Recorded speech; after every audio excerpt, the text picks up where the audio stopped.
ಧರ್ಮೇಂದ್ರ ಪ್ರಧಾನ್ ರಾಜೀನಾಮೆ. ಧರ್ಮೇಂದ್ರ ಪ್ರಧಾನ್ ರಾಜೀನಾಮೆಯನ್ನ ಸಲ್ಲಿಸಿದ್ದಾರೆ.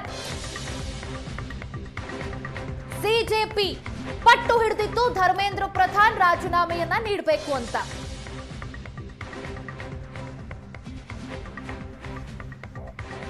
ಕೇಂದ್ರ ಶಿಕ್ಷಣ ಸಚಿವ ಧರ್ಮೇಂದ್ರ ಪ್ರಧಾನ್ ಈಗ ರಾಜೀನಾಮೆಯನ್ನ ಸಲ್ಲಿಸಿರುವಂತದ್ದು.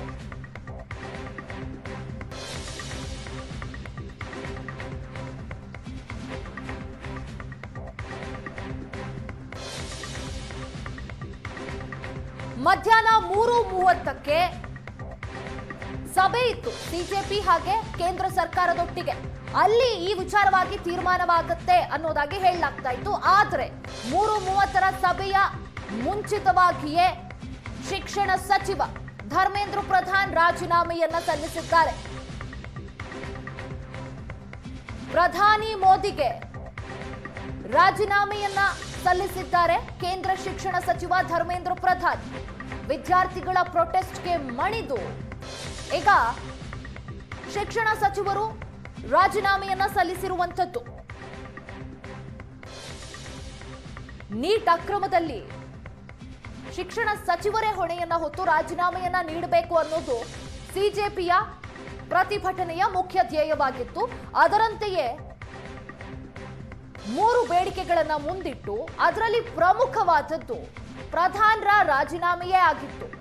ಆದ್ರೆ ಒಂದು ಕಡೆ ಕೇಂದ್ರ ಸರ್ಕಾರ ಬಿಟ್ಟು ಕೊಡಲ್ಲ ಅನ್ನೋದಾಗಿ ಹೇಳಲಾಗ್ತಾ ಇತ್ತು. ಆದ್ರೆ 3:30ರ ಒಂದು ಮೀಟಿಂಗ್ ಮುಂಚೆಯೇ ಈಗ ಶಿಕ್ಷಣ ಸಚಿವರು ರಾಜೀನಾಮೆಯನ್ನ ಪ್ರಧಾನಮಂತ್ರಿಗಳಿಗೆ ಸಲ್ಲಿಸಿದ್ದಾರೆ.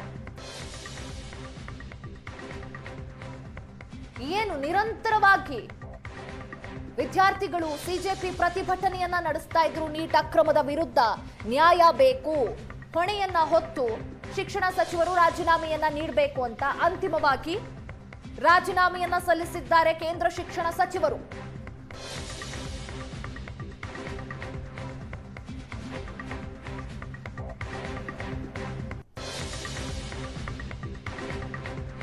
ವಿದ್ಯಾರ್ಥಿಗಳ ಹೋರಾಟ, ಸಿಜೆಪಿಯ ಪಟ್ಟು ಫಲಿಸಿದೆ. ಕೊನೆಗೂ ಕೂಡ ಪಟ್ಟು ಹಿಡಿದು ಕೂತಿದ್ರು. ಯಾವುದೇ ಕಾರಣಕ್ಕೂ ನಾವು ಹೋರಾಟವನ್ನ ಹಿಂಪಡೆಯೋದಿಲ್ಲ, ನಿಲ್ಲಿಸಲ್ಲ ಅನ್ನೋದಾಗಿ.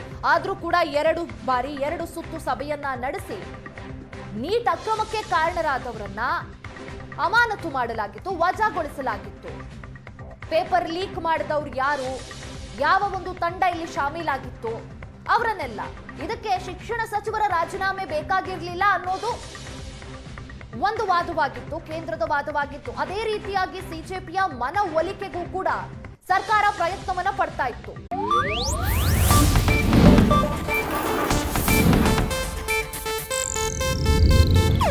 ಇದು ಏಷ್ಯಾನೆಟ್ ನ್ಯೂಸ್ ನೆಟ್ವರ್ಕ್ ಪ್ರಸ್ತುತಿ.